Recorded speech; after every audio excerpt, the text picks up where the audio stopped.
In this video, I'm going to show you how to replace your headlight bulb. Now, because I'm just replacing the bulb, it's much easier to just reach behind it and try and unplug the bulb from here. You can see there's a clip there. Mine is half broken, but some of it is still on there. So I'm going to take a pick and just try to lift up this tab. Okay.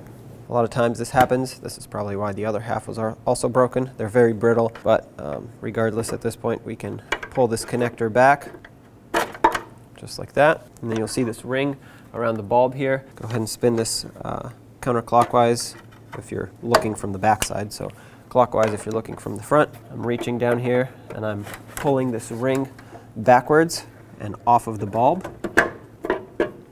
You can see the bulb comes out with it. Now I'm just going to reach, pull the bulb straight back, get this ring off, and you can pull the bulb right up and out. This is a 9007 bulb, so let's go ahead and replace it. Grab your new bulb and you'll see that it has 3 cutouts, and that has to line up with the housing there, but basically the only way it'll fit is with this flat part towards the top, right where this hook is for the connector.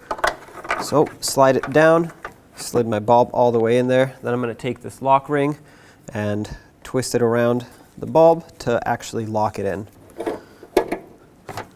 Okay, and we're going to spin this clockwise or counterclockwise depending on where you're looking from.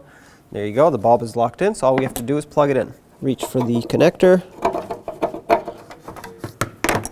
I got the connector lined up in here and press it on. My clip is broken, but obviously you'd want this little locking clip to come over the tab and lock in. And there you have it. Now you can test it out and it should work. When only the best will do, demand TRQ. The only company that lets you view before you do. TRQ is committed to offering the highest quality aftermarket auto parts that are engineered for peace of mind. Thanks for using and viewing with TRQ.